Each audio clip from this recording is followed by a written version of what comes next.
I went to my husband's attorney's office to sign the final paperwork on his estate, but the moment I sat down, the lawyer slid a document across the desk and said, quietly, like he was delivering news he'd been dreading, "Mrs. Harmon, there's a second will, and you were not supposed to find out about it." Good evening, dear listeners. This is Nora, and I'm glad you're here with me tonight. Before we begin, please subscribe to the channel and leave a comment telling me which city you're listening from. It means more than you know to see how far these stories travel. My name is June Harmon, and before any of this happened, I would have told you my life was exactly what it looked like from the outside: settled, ordinary, safe. I was 54 years old, living in a pale yellow house on a quiet street in Naperville, Illinois, the kind of neighborhood where people leave casseroles on your porch when something goes wrong. I had worked as a school librarian for 21 years in the same district where my children had gone to school. I drove a Subaru Outback with a cracked bumper I kept meaning to fix.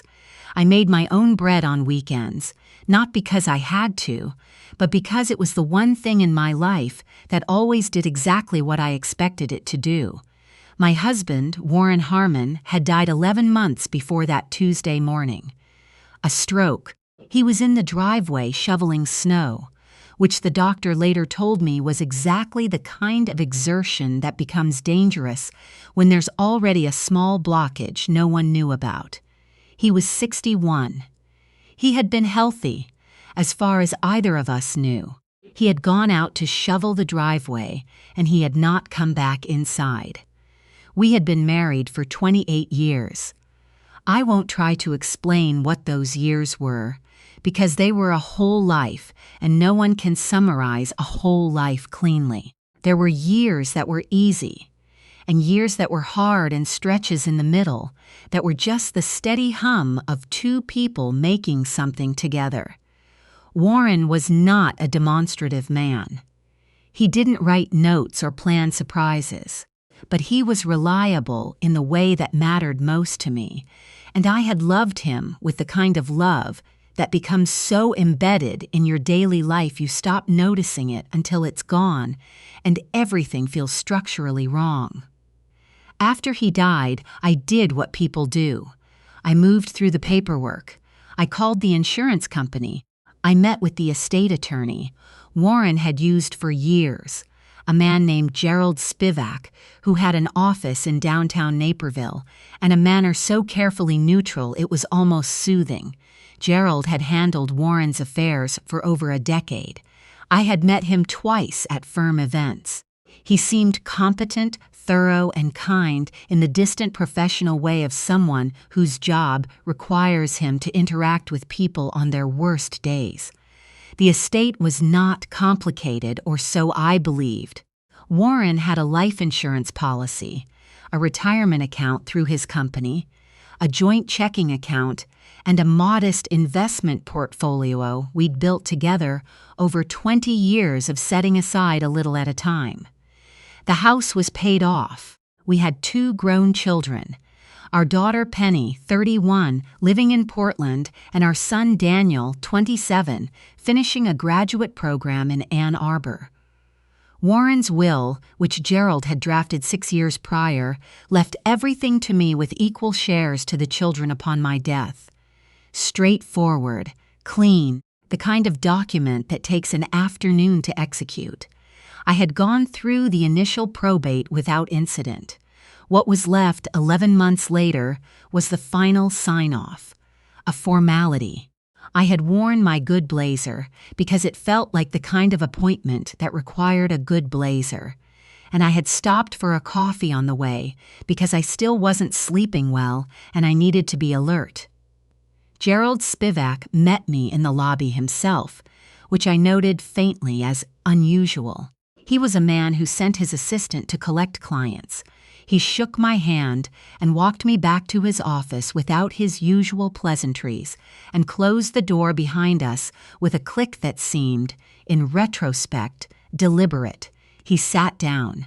He folded his hands on the desk And then he said, in a voice that had been carefully emptied of everything except professionalism, "Mrs. Harmon, before we finalize today, I need to disclose something to you. Something that was brought to my attention last week, and that I'm obligated to share." He slid the document across the desk. It was a will. Warren's name was at the top. The date was 4 years ago, 2 years after the will I had been operating under, and the provisions were not the same. I read it twice. The words didn't change. Warren had amended his will. He had left 35% of his estate to a young woman named Autumn Pellegrini. Her address was listed in the document. She lived in Schaumburg. She was 19 years old. I asked Gerald who she was. He looked at the desk. "She's listed in the document as a dependent," he said. "Beyond that, I'm not in a position to interpret the testator's intentions." I heard myself ask, "Is she his daughter?" Gerald was quiet for a long moment. Then he said, "The document does not specify the nature of the relationship." I drove home on autopilot. I don't remember the traffic or the turns. I remember parking in my driveway and sitting there for what must have been 20 minutes, staring at the garage door, thinking about a word I kept turning over. Dependent. A 19-year-old girl listed as a dependent in a will my husband had drafted 4 years ago and never once mentioned to me. I did not call Penny. I did not call Daniel. I went inside, made tea I didn't drink, and sat at the kitchen table with my hands flat on the surface and thought as clearly as I could about what I actually knew. What I knew. Warren had written a second will without telling me. He had named a 19-year-old woman as a beneficiary. He had gone back to Gerald Spivak, the same attorney who drafted our family's estate documents, to do it. What I didn't know, everything else. I am not by nature a person who spirals. I have a librarian's instinct for sorting, for going to primary sources, for not accepting the summary when the actual document is available. So instead of sitting with my imagination, I started writing down questions. Who was Autumn Pellegrini? If she was 19 now, and the will was 4 years old, she would have been 15 when Warren wrote it, which meant whatever this was had started when she was even younger than that, or possibly before. The math of that sat in my stomach like something cold. Was the second will legally valid? 2 wills existed. I didn't know which one took precedence, or whether either of them had been properly revoked. Had Gerald known about this the entire time? He had handled both documents. He had walked me through the probate of the first will without mentioning the existence of the second. What did that mean, legally and ethically? I needed an attorney, not Gerald Spivak. Someone new, someone I had chosen, someone whose only obligation was to me. A colleague at the library, a woman named Frances Webb, who had been through a particularly difficult divorce 3 years prior, had once mentioned her attorney in the context of the one person who kept me from making catastrophic decisions. I had filed that away without ever thinking I'd need it. I found Frances's number in my phone and called her that evening. She gave me a name without hesitation. Christine Nakamura, family and estate litigation, office in Oak Brook. I called Christine's office the next morning. I had an appointment by Thursday. I did not search for Autumn Pellegrini's name on my home computer. Something made me cautious about that.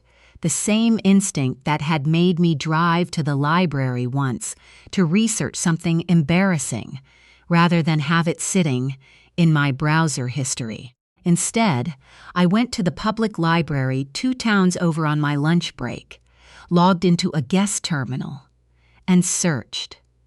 Autumn Pellegrini was not difficult to find. She had a public social media profile, the kind that teenage and early college-aged people maintain without much thought for who might eventually read it. She was a student at the College of DuPage. Her profile photo showed a young woman with auburn hair and a wide, genuine smile, holding a coffee cup outside what looked like a campus building.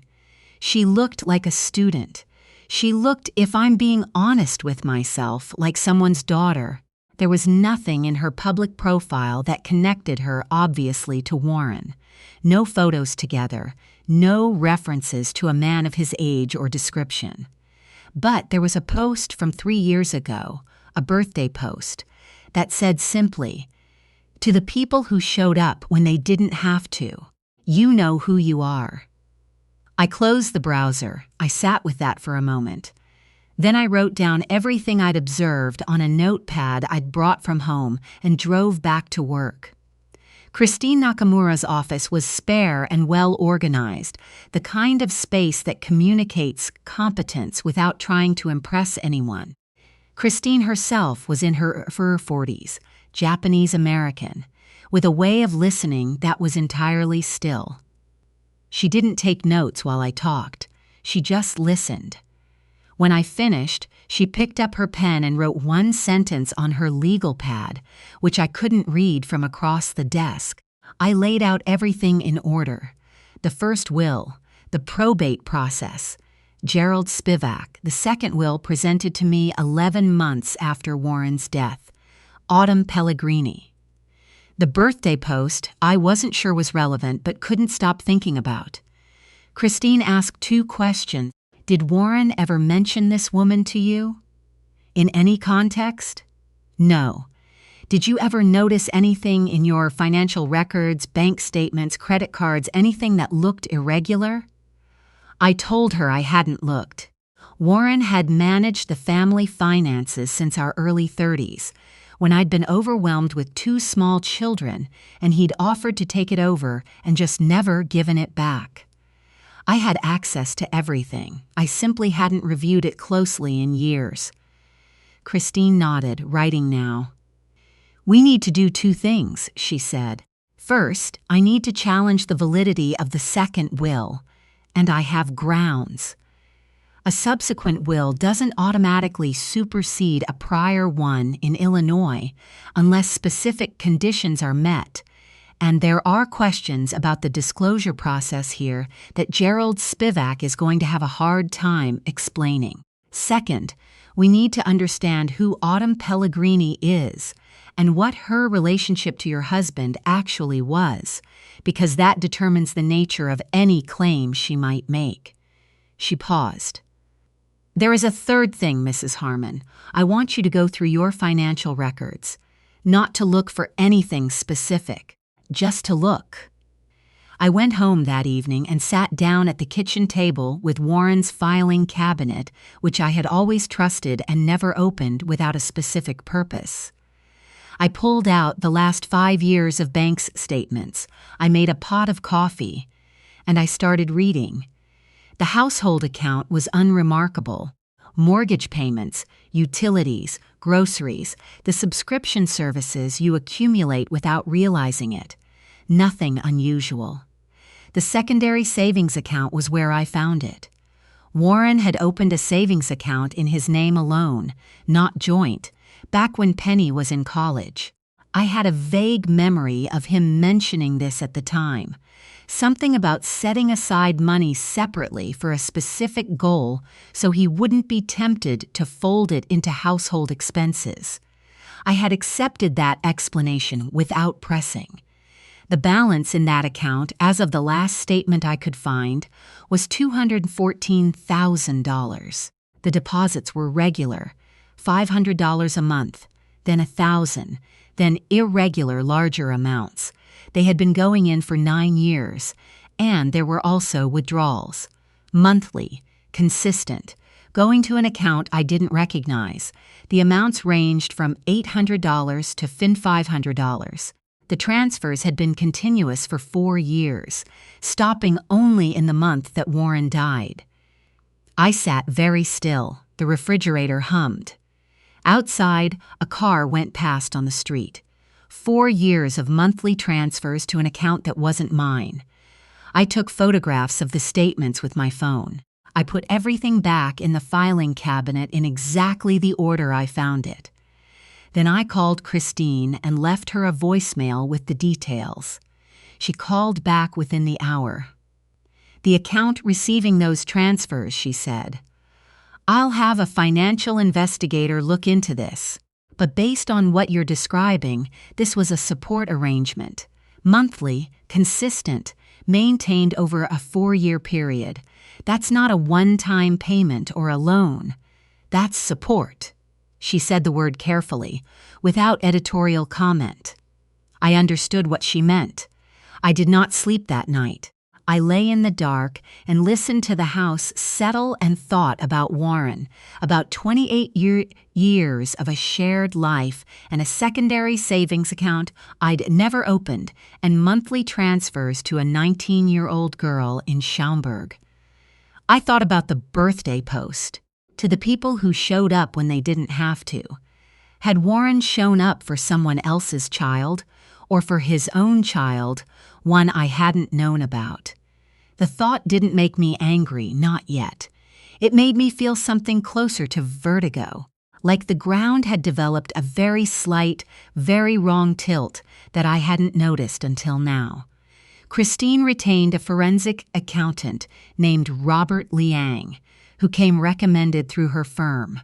Robert was methodical, quiet, and had the focused energy of someone who genuinely enjoyed the puzzle of financial records.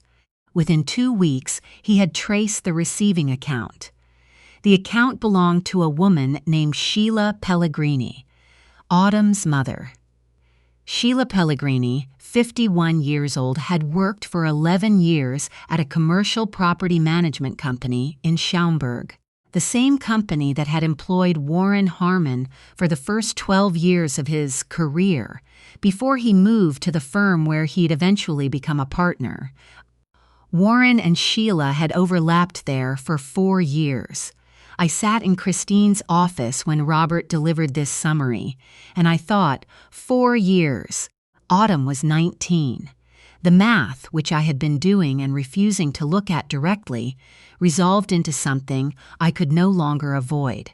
Warren had met Sheila Pellegrini at work.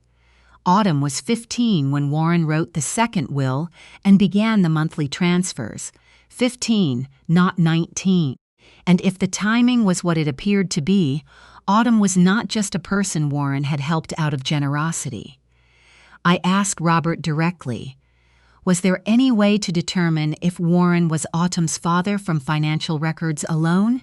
He told me no, that would require either a DNA test or Autumn's own disclosure. What he could tell me, and did, was that Warren had paid for Autumn's first year of college tuition, directly through an ACET transfer from his personal account to the College of DuPage billing system. The payment had been made 14 months ago, 2 months before Warren died. I folded that information into what I already carried and drove home and sat on my back porch for a long time, watching the yard I'd gardened for 20 years. The same rose bushes, the same flagstone path Warren had laid himself one summer, with help from our neighbor's teenage son, who was now married with 2 kids of his own. I was not going to fall apart. I had already decided that, though I couldn't have said exactly when, there was too much that still required clear thinking, and clear thinking was the one thing I had always been reliable at. Christine filed the challenge to the second will the following week. Her argument rested on 3 points. First, the second will lacked the signatures of proper disinterested witnesses under Illinois law. Gerald Spivak had used paralegals from his own office, which created a conflict. Second, Warren had never formally revoked the first will with explicit language as required. Third, Gerald's failure to disclose the second will's existence during the probate of the first created a breach of fiduciary duty significant enough to cloud the entire process. Gerald Spivak, when Christine reached out through formal channels, did not respond for 6 days. When his response came, it was through his own attorney, which Christine told me was informative. It meant he was worried. Meanwhile, I received a call from a number I didn't recognize. When I answered, a woman's voice said carefully, "Mrs. Harmon, my name is Sheila Pellegrini. I think we should talk." She sounded nervous. I had expected her to sound combative, maybe calculating. She just sounded scared. I told her that all communication should go through my attorney. I gave her Christine's number. Then I hung up and held the phone for a moment before setting it face down on the table. She called Christine the next day. Through Christine, the outline of what Sheila wanted to convey was this: she had not known about the second will. Warren had told her he was making arrangements for Autumn, but he had not told her what form those arrangements took or how they would intersect with his legal documents. She had not communicated with Gerald Spivak. She had not orchestrated anything.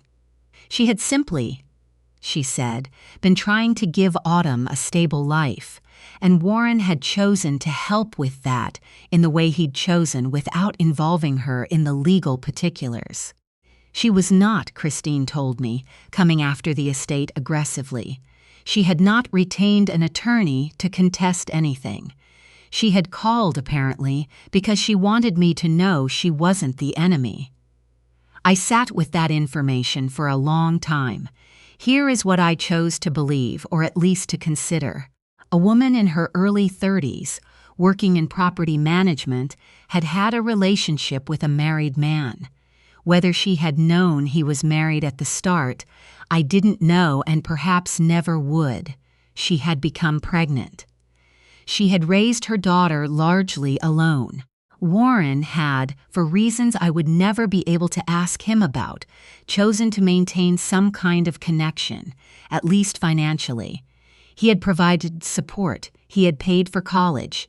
He had in the end tried to formalize that in a document that created more problems than it solved. I was angry at Warren. That was clean and true and appropriate. I was not, I discovered, angry at Sheila or at Autumn. That surprised me. But it was real, and I decided to trust it.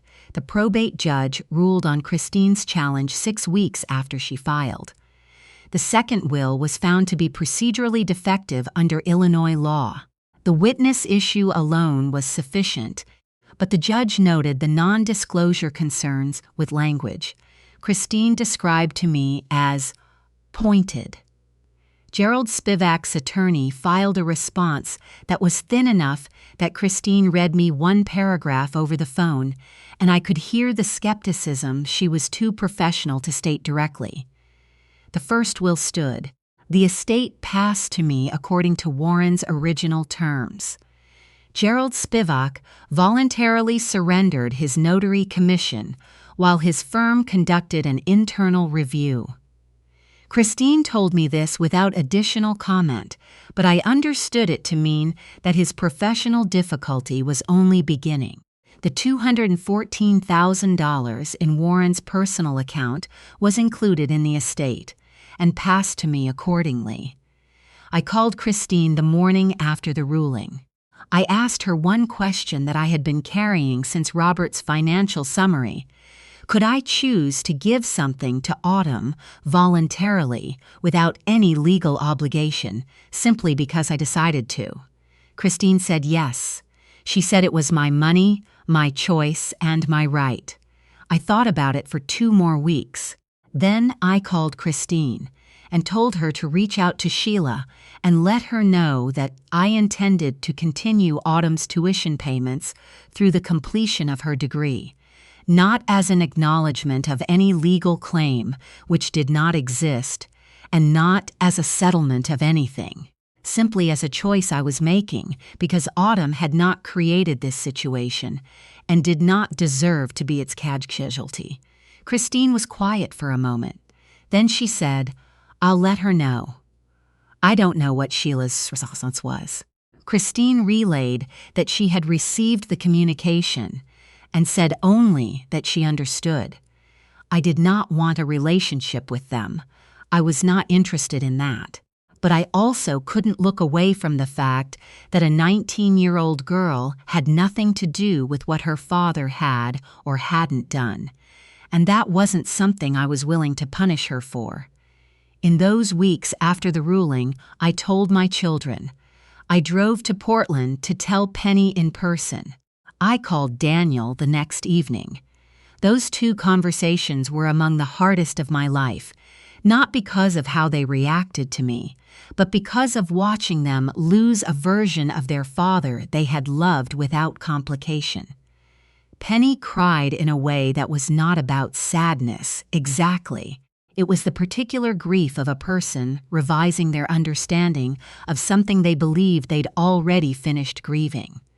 Daniel went quiet on the phone for a long time and then said, "Mom, I'm sorry this happened to you." "Not to us. To you." I had to sit down. What I told them was the truth, all of it, in the order it had happened. And I told them what I had decided to do about the tuition payments, and I told them they were allowed to feel whatever they felt about that, and that I wasn't asking for their approval, just letting them know. Penny said, eventually, that she thought it was the most like-me thing she had ever heard me do. I didn't know exactly how to receive that, but I held it carefully. I began seeing a therapist named Dr. Amy Croft, whose office was near the library. She specialized in grief and relational trauma, and a colleague had mentioned her once in passing, the way people mention things they hope you'll file away for a future they hope you won't need. I had filed it away. I was glad I had. Dr. Croft was direct and warm in equal measure. She had a way of naming things I was doing without making it feel like a diagnosis, just an observation. In our 3rd session, she said something that I kept returning to. "June, you've been managing this loss while simultaneously discovering that the loss wasn't what you thought it was. That's not one grief. That's 3. 3. The grief of losing Warren. The grief of learning something true about Warren that changed what his absence meant. And the grief of the marriage itself, which I now had to understand differently than I had understood it, the morning I got up and made coffee, and he went out to shovel the driveway. I was not going to pretend those 28 years were erased. They weren't. The bread I'd made every Saturday. The way Warren had always moved his reading glasses to the same spot on the nightstand without being asked. The summer we'd spent driving the kids across 3 states in a minivan and had laughed every single day at something different. Those things were real. They remained real. But they were now part of a more complicated story, and sitting with that complication was the actual work, not deciding how to feel about it, but just being willing to feel it at all.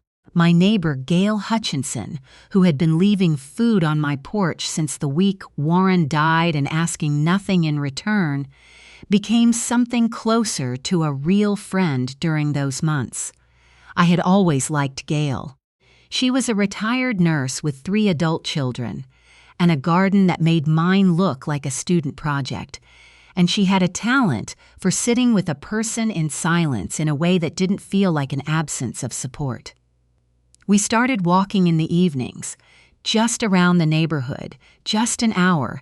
She never asked me to explain more than I wanted to, but she listened when I did. She said to me once in the middle of a Tuesday walk, without me having said anything for several minutes, "You know you're not the person he deceived. You're the person who found the truth and stood up anyway." I looked at her. She shrugged, like she hadn't said anything remarkable, and kept walking. I had needed to hear that. I hadn't known how much. By spring, I had made a few decisions. I took a leave of absence from the library, not permanently. I wasn't ready to close that door. But I needed time that wasn't organized around institutional hours and other people's needs. I had vacation days accumulated over 21 years that my department head had teased me about for most of that time. I used them. I drove to the Upper Peninsula of Michigan in April and rented a cabin for 10 days by myself. It was not luxurious. The cabin had a wood stove and a deck that looked out over a lake that was still half frozen when I arrived and clear and wide by the time I left. I read books I'd been meaning to read for years. I cooked what I wanted when I wanted. I walked every morning along the lake road without a destination and let my thoughts settle the way they do when you stop trying to direct them. On the 7th morning, sitting on the dock with my coffee, I made a list, not of things I needed to do, just of things I wanted, actual things, small and specific. A trip to Iceland, which I'd mentioned to Warren 17 times in 20 years, and he had always had a reason to defer. A pottery class, because I'd watched a documentary once and thought about it ever since. A weekend in Chicago with Penny when she came to visit in June. Just the two of us, without agenda. The Saturday morning bread, but for myself now for no reason except that I liked doing it. The list was short. That was fine. It was mine. I came home from Michigan with the kind of stillness that isn't emptiness. The car needed new windshield wipers. I replaced them myself in the driveway on a Saturday morning, which I had never done before, and discovered it took about 4 minutes and was deeply satisfying. Small competence. Not a triumph, just the steady accumulation of a life that belonged entirely to me. I went back to work in late May, part-time at first, 3 days a week. The library smelled like it always had, which sounds like nothing, but is actually something. My students were loud and disorganized and needed help finding things, and helping them find things turned out to be exactly the right thing to return to. I had forgotten in all of it how much I actually loved my job. Gerald Spivak's license was suspended pending a formal ethics review. Christine informed me of this in a brief email, professional and factual. I read it once and didn't respond and went back to the book I'd been reading. It was not satisfying in the way I might have expected. It was just the outcome of a process. These were not my consequences for him to feel. They were simply what happened when you handled other people's secrets carelessly and called it discretion. I have not heard from Sheila Pellegrini again. I have not sought out any information about Autumn beyond what Christine occasionally mentions in passing. The tuition payments going through without issue. That is the arrangement. It does not need to be more than that. Daniel came to stay for a long weekend in July. He was quieter than usual, more observant in that particular way he had, which I had always thought he'd gotten from Warren, but now I wondered about. We made dinner together 2 of the 3 nights, and on the last evening he said, out of a long silence at the kitchen table, "I've been thinking about Dad a lot." I told him I had been too. He said, "I don't know how to feel about him anymore. It keeps changing." I told him that seemed right, that it might keep changing for a long time, and that was not the same as failing to figure it out. He thought about that. Then he said, "You seem okay, Mom, actually okay, not just saying it." I told him I was working on it, and that working on it and being okay were not as different as they sounded. He drove back to Ann Arbor the next morning, and we talked on the phone 4 days later, which had not been our pattern before. It was now. I signed up for the pottery class in September. I was terrible at it, predictably. The first pot I made looked like something a child had produced while distracted by a television program in another room, which my instructor, a patient man named Theo, assured me was entirely normal. The second one was slightly less collapsed. By the 6th week, I had made something that held water without incident, which felt like a genuine achievement. I set it on the windowsill above the kitchen sink. I looked at it every morning. It was mine, imperfect and solid, and I had made it with my own hands out of something that had no shape until I gave it one. That is what I know now, after all of it, the second will and the bank records, and the rulings and the long nights in the cabin in Michigan, and the conversations that changed things between me and my children. You can be the person a secret was kept from and still be the person who decides what happens next. The deception was not mine to carry. What I did with the truth, that was mine entirely. I went to Iceland in October. Alone, with a carry-on bag and a guidebook I'd ordered 6 weeks in advance and annotated in the margins. The light there was unlike anything I'd seen anywhere, low and gold and somehow sideways, like it was arriving from a direction light wasn't supposed to come from. I stood at the edge of a black sand beach on the 4th morning and thought about nothing in particular for a long time. It was, I realized, the first time in 28 years I had stood somewhere entirely new without wondering if Warren would have liked it. I liked it. That was enough. If you found yourself sitting across from an attorney who handed you a document that changed everything you thought you knew, what would you do? I'd really love to hear from you.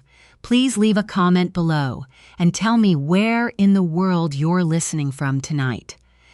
And if this story stayed with you, you know what to do. Thank you for being here.